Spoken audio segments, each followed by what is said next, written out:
فضائل کہے جائیں، اس کے بعد ایمان کا اعلان کیا جائے، اسلام لانے کا اعلان کیا جائے۔ عزیزان گرامی، اللہ نے یہ فلسفہ کیوں بیان کیا؟ اہل بیت نے بتایا اس وجہ سے کہ فضائل سننے سے ایمان میں تقویت پیدا ہوتی ہے۔ فضائل کو سنتے رہیے، فضائل کو سنیے، اس کے بعد پھر اسلام کا اعلان کریے، ایمان لانے کے لیے کہیے۔ تو جو انسان فضائل سن کر ایمان لائے گا تو اس کا ایمان پختہ ہوگا، اس کا ایمان پختہ ہوگا۔ اور اگر فضائل کو سن کر ایمان نہیں لائے گا تو پختگی ایمان میں نہیں ہوگی۔ اللہ نے فلسفہ بتایا، پہلے فضائل کو سنایا جائے، پھر اعلان کیا جائے کہ اسلام لے آؤ، تاکہ جو لوگ سنیں ان کا ایمان پختہ ہو، کمزور نہ ہو۔ یہی وجہ ہے دو کردار ملتے ہیں، ایک کردار وہ ہے جس نے فضائل کو سن کر ایمان کو قبول کیا، ایک کردار وہ ہے جس نے فضائل کو چھوڑ کر اسلام کو قبول کیا۔ جو اسلام کو قبول کر جو فضائل کو سن کر ایمان کو قبول کیا تھا، اس نے بھی کہا اشہد ان محمدن عبدہ ورسولہ، اور جس نے فضائل کو چھوڑ کر ایمان کو قبول کیا تھا اس نے بھی کہا اشہد ان محمدن عبدہ ورسولہ۔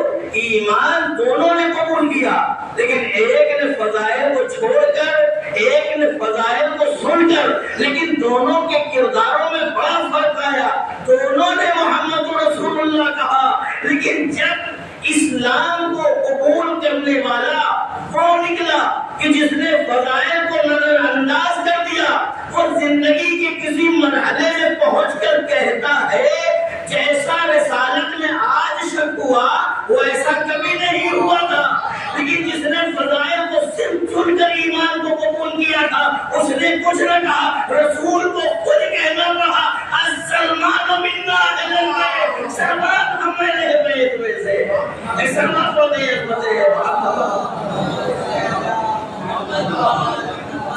جس نے فضائل کو چھوڑ کر اسلام کو قبول کیا تھا اس نے زندگی کے کسی گوشے میں پہنچ کر کہہ دیا آج رسالت میں ویسا شک ہوا جیسا آج سے پہلے نہیں ہوا۔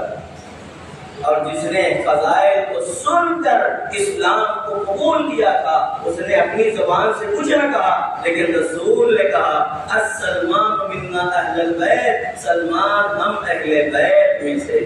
اس کے فضائل میں شک نہ کرو، اس کے رتبے میں شک نہ کرو، اس کے مقام و منزلت میں شک نہ کرو، تم جا کر بھی اس کی عظمت تک نہیں پہنچ سکتے۔ السلمان منا اہل البیت، سلمان ہم اہل بیت۔ اور عزیزان گرامی، تو جس نے ایمان کو فضائل کے بغیر قبول کیا تھا اس نے علی کو بھی چھوڑ دیا۔ جس نے فضائل کو چھوڑ کر اسلام کو قبول کیا تھا، ایمان کو قبول کیا تھا، اس نے سب کو تو مانا لیکن علی کو چھوڑ دیا۔ لیکن جس نے فضائل کو سن کر ایمان کو قبول کیا تھا اس نے علی کو نہ چھوڑا، اور یہاں تک نہ چھوڑا کہ جب دنیا سے جانے بھی لگا تو جانے کے لیے آمادہ نہیں ہے۔ بہت گہری تاریخ کی طرف آپ کو لے کر جا رہا ہوں، بس اشارتاً میں نے پہلے ہی کہا کہ آپ بہت توجہ سے سنیے میری باتوں۔ جس نے فضائل کو چھوڑ کر اسلام کو قبول کیا اس نے بعد نبی علی کو چھوڑ دیا، اور کئی سال کا دور اس بات کا شاہد ہے۔ میں نام وغیرہ نہیں لینا چاہتا، آپ سمجھیے بعد رسول کئی سالوں تک جس نے فضائل کو چھوڑ کر ایمان کو قبول کیا تھا اس نے علی کو چھوڑ دیا، اور علی کو گوشہ نشین ہونا پڑا۔ علی تو خاموش تھے، گوشہ نشینی اختیار کی تھی علی نے۔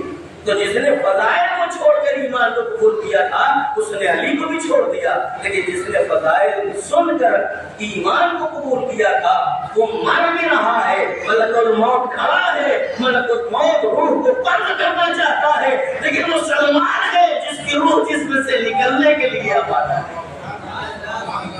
اسی لیے میں کہتا ہوں کہ اپنی زندگی میں علی سے رشتے کو اتنا مستحکم کر لو کہ زندگی کی ہر راہوں پر علی تمہارا ساتھ دے.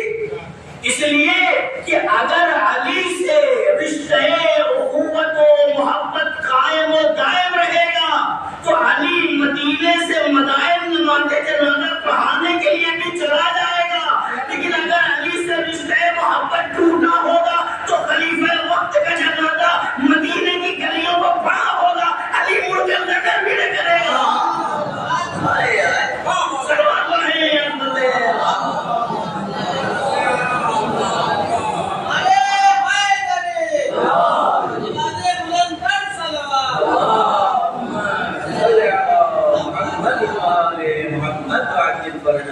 اگر علی سے رشتے محبت قائم و دائم ہے اور رشتہ مضبوط ہے, مستحکم ہے اور ٹوٹنے والا نہیں ہے تو مدائن کہاں, مدینہ کہاں. چشمے زدن میں علی پہنچ گئے سلمان کی نماز جنازہ پڑھانے کے لیے. اور وہی آپ دور دیکھیے, مطالعہ کریے, ایک صاحب کا جنازہ مدینے کی سڑکوں پر پڑا تھا, علی نے مڑ کے نہ دیکھا. کیوں؟ اس لیے کہ رشتہ مستحکم نہیں تھا. علی سے رشتہ اتنا مستحکم رکھو کہ علی جب بھی پکارو یا علی مدد, اور علی مدد کے لیے چلے آئے. علی سے اتنا نہ روٹھو, علی سے دامن کو یوں نہ چھوڑاؤ, علی کی طرف سے اپنے چہرے کو اس طریقے سے منحرف نہ کرو کہ باقی ہو جاؤ. عزیزان گرامی, بات آگے میں عرض کر دوں, مدینے سے علی چلے مدائن. سلمان بستر روح نکل رہی ہے, علی سے رشتہ اتنا مستحکم, اتنا مضبوط. اور اس کو تصور کر کے سنیے گا, بڑا لطف اندوز جملہ ہے. علی پہنچ گئے, سلمان ہے کہ جن کی روح جسم سے نہیں نکلتی. علی پہنچے, سلمان چلے جاؤ, سلمان چلے جاؤ. کہاں چلے جاؤ؟ ملک الموت سامنے ہے, روح قبض کرے گا, خدا کی بارگاہ میں چلے جاؤ. یا جہاں ہوں گے انسانوں کی روحیں رہیں گی وہاں چلے جاؤ. علی کے کہنے کا مطلب یہ ہے کہ اب تمہارا وقت پورا ہو گیا ہے, جو خدا کا فرمان ہے, فرمان الہی, وہ پورا ہونا ہے, لہذا روح تمہارے جسم سے نکلے گی, چلے جاؤ. لیکن سلمان ہے جو مضطرب ہے, بے چین ہے, مولا آپ کو چھوڑ کے چلا جاؤں, مولا آپ کی زیارت نصیب نہ ہوگی, مولا آپ کو چھوڑ کر چلا جاؤں, میں آپ کو چھوڑ کر جانا نہیں چاہتا. جملہ سنو اللہ جارو, شیعہ اہل بیت کو محبان اہل بیت خدا. سلمان کہتے ہیں مولا میں آپ کو چھوڑ کر کیسے جا سکتا ہوں. تو علی نے فوراً سلمان کے جملے پہ کہا, سلمان اگر تم ہمارے زیارت کے مشتاق ہو تو پریشان ہونے کی ضرورت نہیں ہو. جو چیز تمہیں حیران و پریشان کر رہی ہے کہ تم دنیا سے چلے جاؤ گے, علی کی زیارت نہ ہوگی تو پریشان نہ ہو. سلمان ہم کل کائنات کا اختیار رکھتے ہیں, ہم یہاں بھی رہتے ہیں, ہم وہاں بھی رہتے ہیں, پریشان نہ ہونا. ہم یہاں بھی رہتے ہیں, ہم وہاں بھی رہتے ہیں. تم یہاں رہو گے تب بھی ہماری زیارت کرو گے, تم وہاں رہو گے تب بھی ہماری زیارت کرو گے. تو علی سے رشتہ اخوت محبت بہت